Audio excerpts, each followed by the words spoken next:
Hey, hey, hey. Welcome to my channel. It's the Geek Protagonist. And trying out some new things here. Like I said, as time progresses, it'll get better. But just to let you know really quick, I'm going to be trying to do posts every Monday, Wednesday, Friday or something like that to give a little space. But anyway, cue the intro. So, this is about Superman Red Sun. You can see the shirt. And my review of it. I've been trying to do this for weeks, mind you, with everything that was going on. Sorry, my notes here. But it was interesting. It was an interesting watch, mainly because they definitely did some changes, and some of them I felt were not necessary, but I kind of saw why they were doing it. You know, it was kind of like, okay. But this is going to have some spoilers. Technically, this is a power up review. And yeah, we're going to see how this goes. So, let's see. And I do apologize, I got notes here.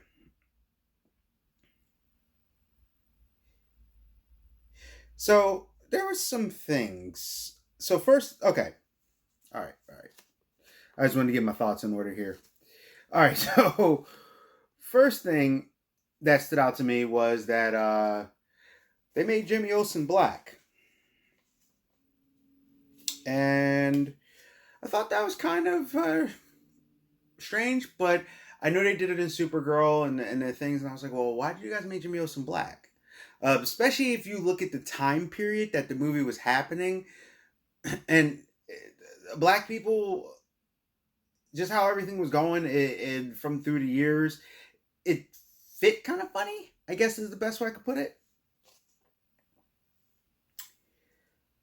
Um, and he did have like this monologue between Superman and Lex. That was kind of interesting. That was a little different from the comic.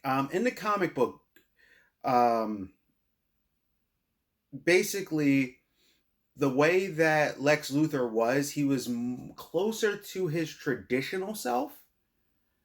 And like I said, this power review is going to be a little different. This is more spoily because I need to jump back and forth because they really stood out on me. So I apologize if you didn't see it. Watch it first, then come back. So Lex in the movie, he was a little bit more debonair. He was a little bit more not as Lex. Like he was like the Lex that you've seen from back in the day when he had like the red hair and a beard, and he was with Supergirl, but it wasn't Supergirl. That whole thing was with the Alien Matrix or whatever. So he was a little bit more like that. I mean, he had his determination. He still was Lex. Don't get me wrong. I'm not saying he was completely decharacterized, but it was a little different. It was a little jarring because I don't own Superman Red Sun. That's one of the Elseworld stories I do want to own, but I have read it before, a couple times actually. And the Superman movie didn't know or didn't seem to want to focus on the gulag. So there were some things that they were doing. And it was kind of weird because, like, all right, so basically they were dealing with Stalin and stuff. Now, in the comic, there was another character, and I cannot remember his name, but he's in the normal Superman lore. And I think he's normally the sports guy, the guy that's kind of a jerk. That goes, hey, you even see him in some of the other cartoon movies. He's a guy with the mustache. I can't remember his name right now, I'm sorry. But in the comic book, he was one of Stalin's sons. Now, Stalin was known to have a lot of kids and kind of, let them off into the ether. Well, this particular one he took on. But because of Superman being Superman, he kind of leapfrogged him, and that was a big problem, like, throughout the comic. That was kind of like an underlying story, especially the way they had Stalin and the way they had everything. So that was a little weird. Also, too, they made Stalin seem like a not a terrible guy. I'm not saying Stalin was just the most horrible guy ever, but they in this movie they made it seem like he was more of a this has to happen because of the people, like this has to, and it wasn't so much self. So one of the things that people don't get when they think of communism and socialism and stuff, and a lot of times I notice people get them all mixed up. Canada is socialist. Pretty much all Europe is socialist. You notice their values are very similar to ours. When people sit there and go socialism, socialism is like communism. It's not. Matter of fact, the communism that you normally see isn't even communism. That's like a retro communism, because they showed in there like some of the people having the parties, like Marx and all of them. The thing is that, and I'm not going too deep into it, but communism is supposed to be like everyone in the community is kind of building up or whatever. But the ones that we normally see, it's everyone's getting here. You kind of get stuck in this job, but we make money, kind of thing. If you get it, it's like they feast, you hit famine. Um, there. Now, I will say this: there are some things that there was improvements. Like I said, I actually had to do notes on this one. Lois Lane in the movie, she's definitely better. In the comic, she seemed more doting and a little bit more less effective. Where in the movie, there's like whole things that directly affected her, and it's kind of interesting. Like she was more that Lois Lane that we know, the one that's like I'm Lois Lane, and it really showed in the movie. Where the comic they kind of made her do more of a backseat, where and because of the time period they couldn't get a divorce, but Lex was so, oh, I don't even care about you like that kind of thing. It was like nuts, but their whole thing was, but when she got around Superman, she was like and the whole thing was to show that Lex and her don't mesh, even though they kind of do. um and also too, the movie did kind of cut down, like I said, it did cut down on Lex. I got ahead of myself. Now, like I said, there's a couple things here. So one of the things I want to talk about is Bizarro. Now, in the comics, Bizarro still kind of looked like Bizarro. He had a classic, more traditional Superman costume kind of look. He was the clone, like set up a thing, something happens. Just in case you want to watch it, I don't want to spoil everything. But basically, Superman gets there, and Superman's very kind in the way he speaks and everything. He's still very cordial. And it was kind of weird because when you see the situation with Bizarro in the movie, he has the crew cut. He's saying stuff like America first, and he's doing things like, he's coming there to fight. Like, so it wasn't even like he was just sitting there talking, like, he was fight America, America, America, America, America.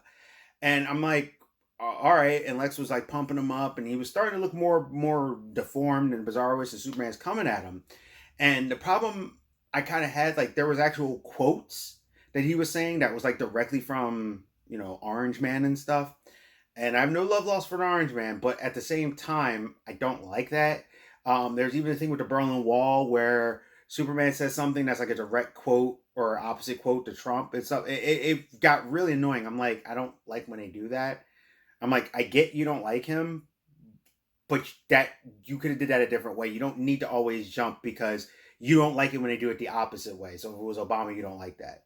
So that was kind of weird, where I actually heard direct quotes written into this movie. So it was a little political in a weird way. And they were kind of also making, like I said, I'm not bashing communism, but there is some things that are kind of not so great with communism too, especially that retro version. But they were kind of making it seem like it was okay. Like it was a little bit better than that version was a little bit better than it should have been, if that makes sense. Like I was like, no, you're kind of doing it too well. Even now Stalin died, it was kind of like, oh, it was a little sad. And as he took over and just how the whole setup was, there was some stuff there. Now Bizarro in the comic to me worked better. Like this dude, I like the interaction in the movie between Superman and Bizarro, but in the comic I liked it better because in the end, with Bizarro being that opposite, you still got to see Bizarro in the end be a hero. This one, it felt like it was more of just Superman felt bad and it showed a darker side of Lex, and Lois like actually stood up to Lex, where in the comics she didn't. So like I said, there was some good, but I kind of didn't like the whole crew cut. Yeah, yeah, yeah, America, America, America, America, America. Like wasn't feeling that. It felt a little bit accusatory or attacking, just a little bit, but it wasn't bad how they accomplished it. Just I think the comic did it better because Bizarro did what he did, and then he ended up being a hero, and Superman noticed that. Um, Here we go. Yeah, Lana. So the opening to the movie I thought was really well done compared to the comic. It was a great introduction. It was nice. It was fast, but I like the flow how they did it into the beautiful title screens. They've been doing titles for a while in these DC movies, and I've loved every one of them. Like how they do the lines into each other and create images. Great. But Lana, which was, I get why they did it, but it was still odd. So they had a thing where Lana dies from the gulag and Superman didn't know, but he finds out, gets mad, goes, saves, because they're supposed to be the unwanteds of society, and you get to see Batman in there. You can tell when you see him, it's like, that's Batman. But then I had a little issue with that because it was like angry, this, and there was more to it in the comic book. And I get they had to cut time, but they actually could have developed Batman's story a little more, and I'll get to that in a minute. But she died in the gulag, where in the comics she didn't. Superman got her a job and everything. So then they do the thing with the museum and have someone that looks exactly like Lana doing the scene from when Lana did it. And Batman is like a super terror person. I don't know if YouTube has a problem with that word, so I'm calling him a terror person. Uh, Her characterization was alright, but still was a little weird. Let's see here. Oh, one of the other things is that inside of the comic book, Batman reminded me a little bit of V for Vendetta to a degree, but he was very vicious about it. Like it was like V for Vendetta and Punisher together. And the issue I had with that, it actually worked for the movie. It wasn't bad. It was still enjoyable, but it made Batman a little bit more psychotic in a sense, and how he came at him. He was still methodical, but in the comic, you see how he did a thing here, did it, and dealt with a person. He was like, "No, I'm gonna take you down too." Like the way he did it, it gave you more, and it made him still grounded, but also like, what if Batman just went vicious? And in this, it made it just seem like Batman was psychotic, but the fight was freaking fantastic. It was awesome. Um, let's see. I covered the wall. Covered that. Ah, here we go. So some of my other stuff. It kind of pushed a little pro propaganda to a degree. If you watch it and you pay attention, it was like little propaganda on the little trend that's been going up lately. Like I said, some anti-Trump rhetoric. Oh, there was definitely some pro Bernie rhetoric. I forgot. There are some quotes straight from Bernie. Like I said, just like Trump, where I'm like, come on, dude. That you didn't need to do that. But they did. Um let's see here. I just want to make sure. Okay, here's one. I'm trying to. Okay. So I just wanted to make sure I got my head right. They did something that was strange. All right. So in the comic book, Superman is a very noble person. Overall, he's still Superman at heart. And they did the whole story with Brainiac, and that was very interesting. Whatever, I'll get to that. But after the Batman and into the Batman situation, Superman and Wonder Woman, when they're meeting each other, Superman propositions her, thinking, "Well, I have to sleep with her to do this." So in the comic, she's actually kind of in love with Superman because she sees this guy with all this power and he could just take over everything, but instead he's kind of pushing his influence, but he's still trying to help and everything, and she really appreciates that. I also think their costumes, the black and gray costumes and red, I don't care anyone says they're so cool looking. But it got weird because in the movie she's super about not trusting men hard, and then he goes like he's talking to her propositioner, she goes, well, yeah, well, I'm not into men, I'm into women, I am from an island of all women. Okay, another quick history lesson. If you go into the history of Amazon slept with men. Just because a bunch of women are together does not make them a part of that community. They would throw the male babies or destroy the male babies, and they would keep the women. as about urges and things. They were like really pushing that. And I'm like, why did you push it? So then they're like, we're friends. And Superman's like, I don't need a woman at all. And I'm like, all right. That was weird. He's like, I'm too focused. I can't have a woman. No, no, no. We could be friends. So I thought that whole platonic weird thing. Superman was focused, but he's supposed to kind of be Superman. A lot of women find him attractive, but it felt like they were having a problem with that idea.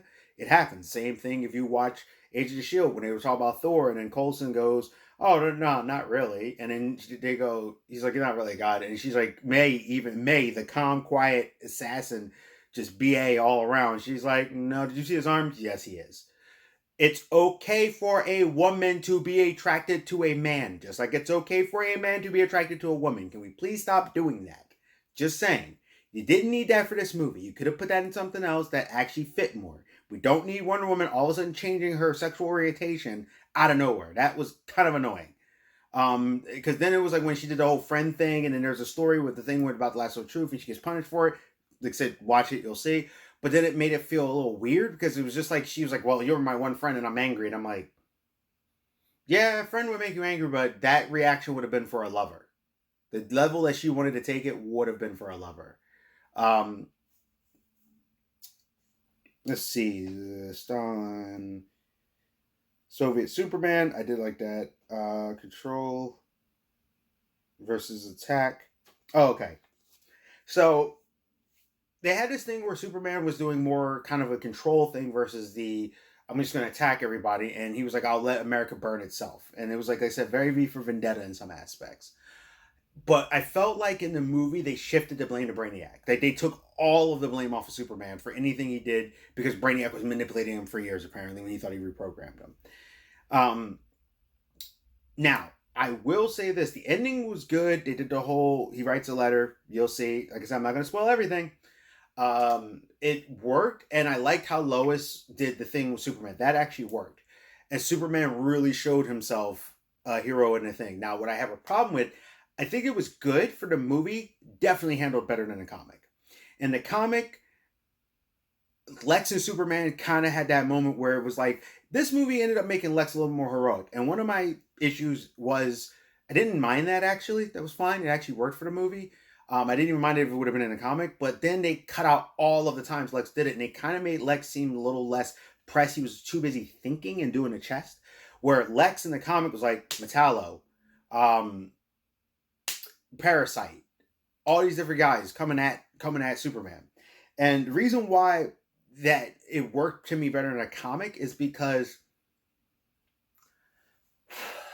when Lex had the situation, right? Lex told Batman how was weakness of Superman. In the comic, that was the other guy, and then it was Lex. Like there was more to it, so it was like, well, how would the way the movie did it? It was kind of like, well, how would Lex know that? See, Lex tested the waters once, but if you go in a comic, he's constantly sending threat after threat after threat to test him, and Superman is keeping that control of I'm not going to attack America. I'm not going to attack America. It was a dichotomy because he was like, I need to show them this way is right. The other way it went the other way. So yeah, but the ending, it was kind of happy go lucky. I didn't mind the ending for the movie. I did think the ending in the comic was better because it showed like years and years and years and Superman watching everything and talking. And he lived like a normal person and all this other stuff, or his consciousness did, because I'm not spoiling that either. And it kind of went through, and then it did like a whole turnaround for where he came from and the house, and I think that ending is trippy, but it really was cool how the letters and the words kind of match to lead to a thing to lead to the situation that kind of makes it come full circle. Um, in the end, I'm gonna own all DC movies just like I own all the Marvels. Like I'm gonna own them all. So I would say this one was a good time. It could be a should buy if you are just a fan of these movies. But if you're a really hardcore fan of the comic and you're kind of tired of the political agenda stuff, it kind of can drag the movie down. So I think I'm going to put it as a should buy or a good time, depending on how you view it. It's a good time for that versus should buy. Now, for me, it was a good time.